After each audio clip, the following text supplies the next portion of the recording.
और अब बात महाकुंभ की। महाकुंभ में दुर्घटना के कारणों का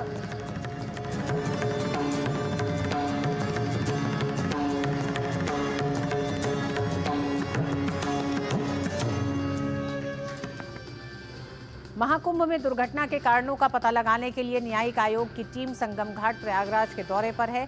वहीं 4 तारीख तक प्रयागराज में वाहनों का प्रवेश बंद रहने की सोशल मीडिया पर वायरल खबर को प्रयागराज डीएम रविंद्र कुमार मंदार ने पूरी तरह निराधार बताया है। डीएम ने कहा कि अधिक भीड़ के कारण सिर्फ मौनी अमावस्या के दिन रूट डाइवर्ट किया गया था। रूट पर जो बैरिकेड लगाए गए थे उसे हटाने के लिए भी निर्देश हैं। इसी के साथ 31 जनवरी, 1 और 4 फरवरी को किसी मार्ग में कोई बदलाव नहीं किया जाएगा। उन्होंने बताया कि बसंत पंचमी पर अमृत स्नान के कारण केवल 2 फरवरी और 3 फरवरी को प्रयागराज में डाइवर्जन स्कीम लागू रहेगी। 1 तारीख को और 4 तारीख को किसी प्रकार का वाहनों में कोई प्रतिबंध नहीं रहेगा। मात्र 2 और 3 तारीख को चूँकि बसंत पंचमी का स्नान होगा तो डाइवर्जन की स्कीम्स लागू होंगी। मेला क्षेत्र में वाहनों के प्रवेश की एक डिफरेंट प्रक्रिया है। उसके बारे में मेलाधिकारी महोदय एवं डीआईजी महोदय द्वारा प्रशासन सभी को सूचित किया जाएगा। तो कमिश्नरेट क्षेत्र में कहीं किसी प्रकार से वाहनों का कोई प्रतिबंध नहीं है। आस्था के महापर्व महाकुंभ को लेकर पूरे देश में उत्साह है। पवित्र संगम में स्नान करने के लिए लाखों करोड़ों श्रद्धालु धर्मनगरी प्रयागराज में पहुंच रहे हैं। श्रद्धालुओं की भारी भीड़ को देखते हुए इलाहाबाद विश्वविद्यालय प्रशासन ने श्रद्धालुओं के ठहरने की व्यवस्था का जिम्मा उठाया है। प्रशासन ने श्रद्धालुओं के ठहरने के लिए परिसर खोल दिया है। साथ ही इलाहाबाद विश्वविद्यालय से जुड़े छात्रावास के विद्यार्थियों की ओर से भी श्रद्धालुओं के लिए खाने पीने की सुविधा मुहैया कराई जा रही है। इसके अलावा प्रशासन ने ये भी अपील की है कि स्टेशन पे अनावश्यक भीड़ न जुटाएं। साथ ही जिला प्रशासन द्वारा दिए गए निर्देशों का पालन करें। अश्विनी हमारे साथ। जो भी छात्र छात्रा किसी कोने में किसी प्रकार का मदद करने में सक्षम है वो कर रहा है, चाहे वो WH के सामने पानी और प्रसाद वितरण का कार्यक्रम हो, चाहे SSL के PUC अन्य हॉस्टलों के सामने प्रसाद वितरण का कार्यक्रम हो, भंडारे का कार्यक्रम हो, बिस्किट बांटने का कार्यक्रम हो, कंबल बांटने का कार्यक्रम हो, ये लगातार चल रहा है। विश्वविद्यालय प्रशासन की अनुमति से लगभग 30,000 लोग इलाहाबाद विश्वविद्यालय कैंपस में रुके थे, जिनको रात भर रोका गया। सुबह 9 बजे के बाद उनको डिस्चार्ज कर दिया गया। वो लोग बाहर गए, अपने घर की ओर गए। रात में रुकने की व्यवस्था नहीं थी, भगदड़ की सिचुएशन थी, तो हम लोगों ने कंट्रोल किया। पूरा जितना इलाहाबाद के हॉस्टल्स हैं सब कार्यकर्ता खड़े हैं। ये देख लीजिए आप, क्या कहते हैं, लड़के भी हैं लड़कियां भी हैं, सब छात्र श्रद्धालुओं की लगातार मदद कर रहे हैं। कल से ही अपने 3 दोस्तों के माध्यम से सेवा करना शुरू किया उस बाइक का, और शाम तक होते हुए मैंने 18 लोगों को जोड़ा उसमें। और आज जो हमारे सीनियर्स पैसे से सक्षम है और जो हमारे रिश्तेदार हैं उनसे मैंने 1500 की मदद लेके यहाँ बिस्कुट की सेवा, साथ में भंडारे की सेवा रात में रखा है, और अभी जो है बिस्कुट पानी की सेवा यहाँ कराने जा रहा है। सभी श्रद्धालुओं को, जैसे इतने वृद्ध लोग आ रहे हैं, उनको बाइक से छोड़ने का पूरा प्रयास किया जा रहा है। जितना हम लोग से हो सक रहा है, आज शाम को हम लोग अपने हॉस्टल में मेस में खाना बनवाकर वितरित करने का काम करेंगे। साथ में हमारे सभी छोटे भाई, बड़े भाई, सीनियर्स लगातार सभी सहयोग कर रहे हैं, धन भी भेज रहे हैं। हम लोग उस माध्यम से खाना बनवा रहे हैं, बिस्किट बांट रहे हैं, पानी दे रहे हैं, तमाम इस प्रक्रिया में सम्मिलित है। जो भीड़ भाड़ था, हम लोग इलाहाबाद विश्वविद्यालय में रुकाने का प्रयास किया। अपने हॉस्टल में के PUC के हॉस्टल में भी रुकाया गया। व्यवस्था सरकार की तरफ से बहुत अच्छा व्यवस्था की गई है, और जितना भीड़ आई है, भीड़ को कंट्रोल करने की लगातार कार्य चल रही है। और अश्विनी हमारे साथ जुड़ गए हैं प्रयागराज से।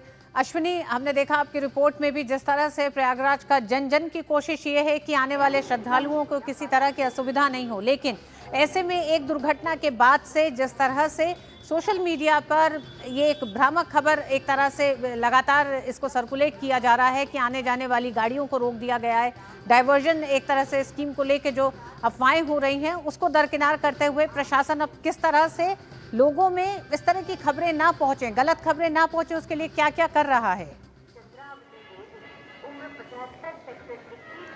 निश्चित तौर से ऋतु, अगर देखें तो जैसा आपने दिखाया, हमारे विश्वविद्यालय का जो ध्येय वाक्य है वो कॉट रमी टाट एर्बोरीज है। जितनी शाखाएं उतने वृक्ष हैं।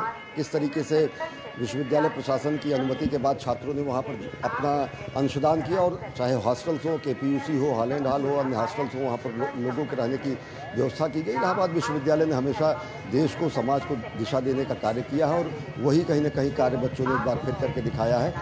जो जानकारी है प्रशासन के मुताबिक, कल के दिन प्रयागराज और परसों का जो दिन था, उन 2 दिनों में प्रयागराज की तरफ आने वाली गाड़ियों का आवागमन रोक दिया गया था। लेकिन प्रयागराज शहर में, इलाहाबाद शहर में, प्रयागराज शहर के अंदर किसी तरीके का कोई रिस्ट्रिक्शन नहीं है किन्हीं भी गाड़ियों का। नो व्हीकल जोन अगर घोषित किया गया तो नो व्हीकल जोन केवल और केवल मेला क्षेत्र को घोषित किया गया है, जहाँ पर किसी भी तरीके की गाड़ियाँ प्रशासनिक गाड़ियों के अलावा नहीं चल रही है। VIP गाड़ियाँ नहीं चल रही, सभी पासेज रद्द कर दिए गए हैं। लोगों को इस बात की जानकारी अवश्य होनी चाहिए और साथ ही साथ प्रशासन को भी इस तरीके की जानकारी ज़्यादा से ज़्यादा देने की कोशिश करनी चाहिए। वास्तविकता ये है कि सूचना विभाग के चाहे अधिकारी हो या प्रशासनिक अधिकारी हो, मेला विभाग के अधिकारी हो, सही समय पर सूचनाएं नहीं दे पा रहे हैं।